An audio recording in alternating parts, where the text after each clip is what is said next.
Hey guys, and welcome back to the Board Pod. We're super excited to be catching up with you guys this week. I know, Sam, you've had a bit of a big week running around. Maybe you can chat us through what you've been up to. Yeah, we've had a few people in town from our team flying in, and then I've also had a really good meeting yesterday where I met with a business owner, and he completely changed my perception of how to get things done quickly. And it was a reminder for me because Von and I have a lot of conversations about momentum wins, and so we speak about that a lot. And you think you're playing a game that you're playing it the same way, and then you realize there's like 3 to 5 leagues above you who are people are playing this game even faster.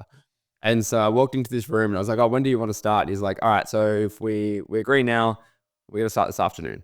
I was like, "Whoa!" I haven't had that conversation with a business owner for a very long time. Typically, it's like 3 to 5 weeks. They're launching multiple locations of new stores across the country, multiple every week, and I was just like, "Whoa!" This guy is like, he is in flow, like at a level that I guess I'm not used to acting at. And it was a reminder to me of like, wow, you get these little things moving and it's like you're trying to get a stream moving and you start paddling and it's drip feed, drip feed, drip feed. But that momentum starts to build and all of a sudden the damn wall breaks and off you go.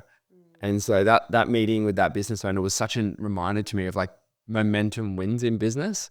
And so it was a good reminder. What about you, Von? Yeah, I really love that. I feel like Elon Musk would be like the absolute king of momentum wins.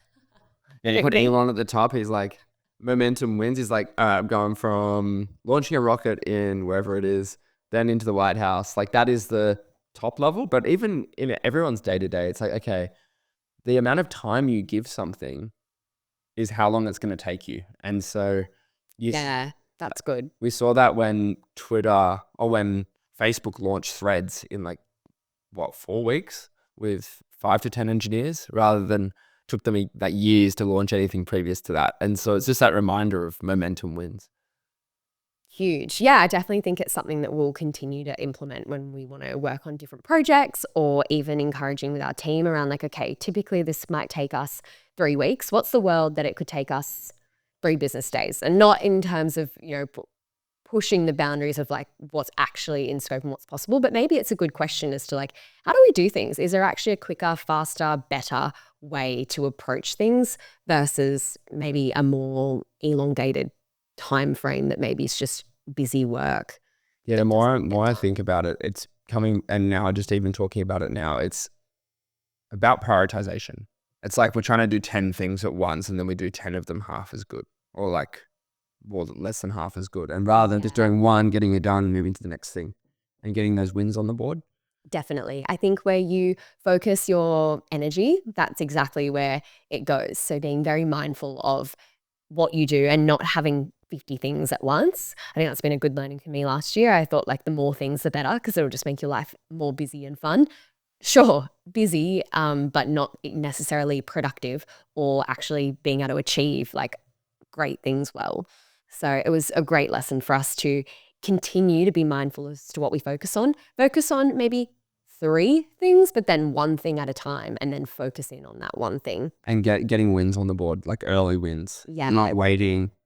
Like, what are the small micro wins in the short period? So it's like, okay, I'm working on project A. Project A is probably broken up into 3 milestones. How do I get that first milestone done as quick as possible so that I get to the second and third rather than spending too much time whittling around and trying to do all 3 at once? Totally. And sometimes it's honestly just a conversation away. We forget that, in this big, wide, beautiful world that we live in, that there's actually 6 billion people on it. And so if we need help with something, as opposed to us going, okay, this is going to be such a huge undertaking and really blowing it out than what it needs to be, even just speaking to someone to be able to get a shortcut. I mean, we even have AI these days where you can start to really structure out thoughts and actually help you through breaking down a bigger project into more manageable chunks.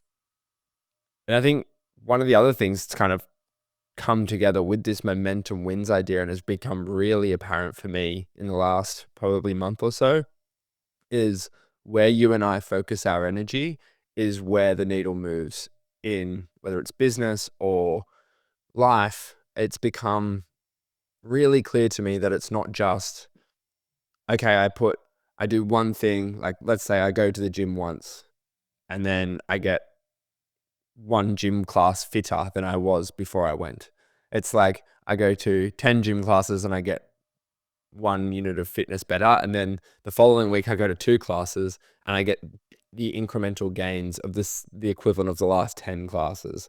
And so that's the same in business. It's like we spend 10 weeks like driving our head against the wall trying to fix something, and we get like a little, well done. You get like a little reward for it. You're like, that was a lot of work to get that. And then you do it again, the same amount of effort, and you get 10x the results.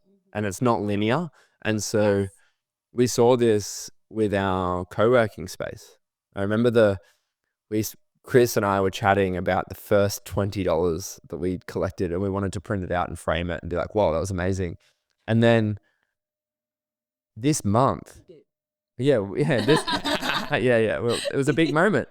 This month, it was like, okay, after 3 to 4 months of focus on how do we fill these private offices, you and I every morning, like, we need to fill these private offices. We need to fill these private offices. We need to fill these private offices. And that was the focus for us. And it started with a couple of tours. And then all of a sudden it was like within a week, they all filled. Yeah. Well, we put our focus there, which meant that we prioritized it differently. When we were first going into the co-working space, I'll reframe that. When we were first doing tours at the co-working space, it would be all about that bottom floor experience.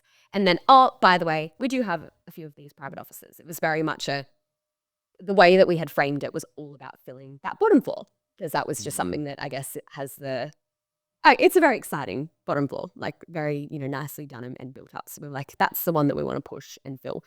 But then we went, you know what? Instead, a priority for us to be able to sustain the co-working model was to be able to fill these private offices. And so when we put the focus there, we went, okay, well, what's the experience like up here? How could we make it more of a great experience for the people coming through? And so we staged it and put a lot of thought into behind that, made sure it was really a great use case for different types of people walking in. Everything was set up and ready to go. And when we had people through for the tours, we actually changed our approach, being like, here's the bottom floor, come up and see our private offices. And so we actually reframed the way that the space was designed to be seen. And you're right, within the week, then we'd filled them all, which was really cool because the first couple of months, that wasn't the priority that got filled. It was the bottom floor. So the power of focus and where your energy flows from that focus is truly, it's outstanding, and seeing it in real time like that. Yeah, and it's something we need to keep in mind as we go into the next couple of months, because the year's flying by. It's like almost the end of February. It's like we're almost done in Q1. We're a month away from being finished in Q1. And it's like, wow, we've got a lot to achieve this year. And so I think we're going to get the returns of the effort that we're putting in now in Q2, Q3, Q4, but it's to not lose hope. And I think in the business world, or as business owners, you can kind of sometimes get in your own head. And so it's a good reminder that we need to focus on the right things, be strategic in what we focus on. Even telling that story now, I'm going to take a little tangent to listening to your customers. And so listening to your customers is something that is very easy to say in theory, but very hard to practice. And I had a meeting with a potential, or someone who's launching a new business. And they were like, oh, we're going to do all these like back office processes and operations. And I said to them, I was like, yes, you do need to do that. But something you haven't done is actually gone and spoken to people in the area and actually sat them down and asked them what they want. And I think we learned that lesson, and we were pivoting very quickly here with the co-working space of listening to the feedback of those initial conversations with customers. And it's something that you don't really get covered on how to do it well in most organizations. A lot of people say like, listen to your customers, but do that properly. I think you actually need to go and speak with them. And so during the tours, we're starting to hear the pain points. And then we were, okay, how do we curate the experience for them? Because it's not for us. The experience is not for Von and I to be like, wow, we have a co-working space. It's like, okay, we want to create a space that is really powerful and useful to the customers that are coming through. I said the same thing to this new business who is opening in a new area. I said, go and sit in a cafe. Ask people as they come in for a cafe what they do currently in their, like, what they're going to offer. What is their current solutions? What are they liking? What are they not liking? They're opening up like a local business. So getting to know the local area and the things that they care about and what else close by was important tacit knowledge for them to have, because they weren't from the area. So, yeah. a great advice there for anyone looking to open up in a new market or open up in a local market is to get to know the people in the area and what they care about and any kind of insight into what you're offering, what to know. Yeah, really great insights. I think they walked away. I haven't heard the insights, but I'm assuming they Yeah, and it's like you start as a business owner prioritizing things that actually aren't important to the customers. Yeah, that's a great point. Yeah. If you don't ask. Yeah, that's good. Like I even let's take the co-working space that we've just built. We were prioritizing internet security, Wi-Fi, but actually what most people care about is like the chair that they're sitting on and the fruit that's available and the coffee machine versus, I don't know, some of the things that we've gone, that's really important that most people don't even think about other than us. And so anyway, just a divergent from Awesome approach. where you focus your energy is where you get wins. And then very quickly listening to your customers helps you get really big jumps forward. And it's something I've observed in the last month or so. And I guess seeing the compounding of the last 3 to 4 months focus there. And also success leaves clues as well. Like you might be able to have a look at other people in your space and what's really resonating well, or maybe not so well within what they're doing. And that can give you some insight into how you can approach it for your business as well. Mm-hmm. Cool. Awesome. Well, guys, I have a bit of an analogy that I wanted to walk you guys through today. I read it the other week and I thought it was something that could be a topic that we can discuss and share. Sam hasn't listened to it yet. Don't worry. It's very much relevant to this couple of topics that we've actually just discussed. So this is called the haircut, and tattoo decision-making framework. I love a decision-making framework. Anything that gives you some mental models to make decisions is really, really helpful. It's probably the one thing that I hold on to like a Swiss Army knife in my toolkit. So I'm always looking to add another tool. So Yeah. let's go. I think this would be really applicable to all of our teams as well that we manage and like being able to walk them through this process as I well. think I already know where this is going. Yeah, I think you do. Let's go. Strategy brains on. Okay. Most decisions are like hats. Try one, and if you don't like it, put it back and try another. The cost of a mistake is low, so move quickly and try a bunch of hats. Some decisions are like haircuts. You can fix a bad one, but it won't be quick and you might feel foolish for a while. That said, don't be scared of a bad haircut. Trying something new is usually a risk worth taking. If it doesn't work out, by this time next year, you will have moved on and so will everyone else. A few decisions are like tattoos. Once you make them, you have to live with them. Some mistakes are irreversible. Maybe you'll move on for a moment, but then you'll glance in the mirror and be reminded of that choice all over again. Even years later, the decision leaves a mark. When you're dealing with an irreversible choice, move slowly and think carefully. Whew. I read this and it honestly, I saw it in a very positive frame of mind. I mean, of course, the tattoo one is kind of like, whoa, okay.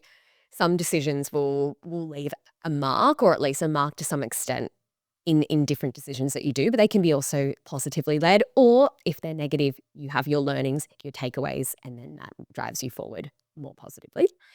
Coming back to the hats and haircuts, and this is something that I think that I'm probably more guilty of, is that I think that most decisions are like a haircut when really they're just a hat. The berry. And I think most decisions that are a haircut or a tattoo are mostly hats. Oh, well, that's quite healthy to be. Well, I'm the opposite of like, I think I probably, the longer term implications of a haircut, I probably think, oh, it's just a hat. I can change it tomorrow. Well, let me give a breakdown. So I think like a tattoo-based example would be like getting married or having a family. Like I feel like those are really big decisions that maybe you see them as hats. Definitely those ones. I'm thinking more in the business context. We call them two-way. Okay. The framework I've used before is two-way doors where you can go back through the door, or a one-way door. It's like once you go through that door, you can't come back. And there's very few of those in any sort I of. was going to say everything can. There are decisions in some bit, like for example, selling your business. It's very hard to get it back. That's a one-way door. Okay. Yeah, that's reasonable. Or shutting down the business. Yeah. That's a one-way door typically.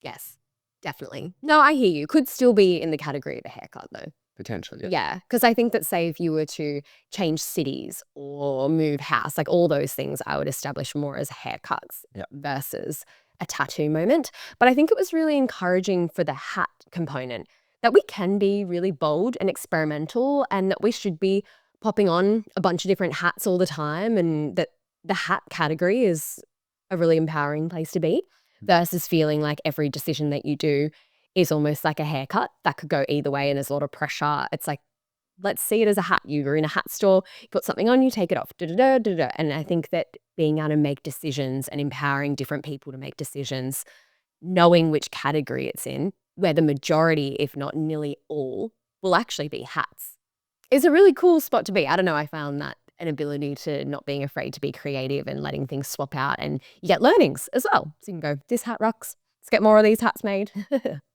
Anyways, thought this was a really cool framework for you guys to take away, whether if it's something you want to implement for teams that you manage, for your own life, or even when you're like writing out different procedures, you can kind of encourage people, whether this move is a hat, haircut, or in the very rare instance, a tattoo. I've been in rooms where decisions are very complex, multifaceted, and difficult to truly understand the impact. You do your best, you try and size up. I think in the small business world, it's very hard. You don't spend a lot of time sizing up impact because the time spent to size up the impact is like probably more than the impact of the decision. But in larger organizations, so if you're a marketing director or you're looking at a brand pivot or you're in a more senior role in a business, your decisions have very significant impacts on a business or on a lot of people. Talk about a restructure, these bigger decisions. Having an understanding of the risks of what your decision actually impacts and like understanding the likelihood and impact, and then writing them down to decide whether it is a hat or a haircut, sizing them, and then still making the decision is a much more streamlined and structured way of making a decision versus being like, I know there's a heap of known unknowns. So things I know could be impacted, but I'm not really considering the impact and making the decision anyway. That is bad decision making in my books. And so Yeah. that's where this framework is helpful because you can go instantly, okay, it is a hat decision, low risk Yes. of long-term impact. But there are haircut decisions in businesses. There is particularly in larger corporates, not so much in our business, but if you go into bigger businesses, it might be buying or selling another business. It may be shutting down a market. It may be pivoting the strategy completely and moving tens of thousands of people into something else. Like they are big decisions that have big impacts on people's lives. Yes. And then obviously the tattoos, there's a lot less of those. And I think Yeah, that's very huge life. they sit with the board. Those decisions that are tattoo decisions sit with the board and the CEO to make, and generally the shareholders in public companies. So Yeah. really, really like the decision-making framework. Was there any decisions that you like have changed from a hat or from a haircut to a hat in your recent conversations?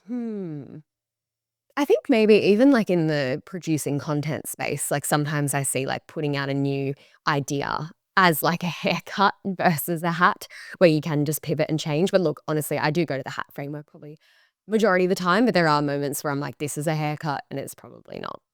Like the change of the studio. Yeah, like to me, I was like, this is a haircut, but maybe it's just a hat. It's So I mean, definitely a hat. This is so much of a hat. it's crazy hat. Like it's not even, it's a crazy hat. End. It is absolutely, yeah, it doesn't even scratch the surface of, a very bold hat. Which is cool. Like, I think it's really encouraging to bring your perceptions of what things are all the way down. Like, it's quite reassuring when you're making lots of decisions or there's different impacts, like you said, but maybe the impact, is a little bit lower, but it makes you hopefully more prone to put more hats out into the ring as well. I think that's where it's like, I won't just put out a couple of hats today. It's like, I could put out 20 hats, and like how fun is like the ability to try on lots of hats in a store versus trying on one and leaving. Like imagine you're there with your friends and you're trying on all these hats and having fun. Like that's the way that I think life can be more approached. But also I think it also encouraged me to see where there's more haircut decisions that I can make, and that once again, they're not tattoos. So if we wanted to go and do something, so a couple of years ago, Sam and I went and worked from Canada for a month. I would say that that's like on the borderline of hat and haircut, but probably more the haircut in the sense that by doing that, there is different changes and impacts and life situations to figure out that does affect people. Do you think that's more of a haircut or still a hat? That's a hat. Yeah, That one. really maybe more of a hat. Well, then it could be encouraging to think, are there more haircuts that we could take? And the answer might be no, like maybe our environment is setting us up for, the direction, the focus at where we want to be. But maybe there's some question marks in your yearly goals and plans. What more haircuts that you can make? It comes back to the momentum wins. I think why these frameworks are important, just to wrap it, is it accelerates your decision making velocity. Yes, I agree with that too. It's to remove the paralysis of no decision. Yeah. And also when making a decision too, you can go, okay, well, at the end of the day, this is a hat. I tried something and it worked, or I tried something and it didn't work, and we're going to move forward and see it like a hat and keep the hats moving versus, oh, I made a decision, they didn't like it, and now I feel like I'm walking around with a bad haircut with them for the next 6 months. I think that removing that from your framing and making sure you're putting it into the appropriate category and moving along and trying on more hats. I don't know, found it very empowering overall. Yeah, I think it wraps the whole momentum win and It where did. you focus your energy, the needle moves. Amazing. That was a really focused podcast on decision making and mindset in business. I think we'll wrap it there and we'll come back next week. Sounds good, guys. Thank you for listening to the Bod Pod. We really appreciate it, and we will see you in the next one.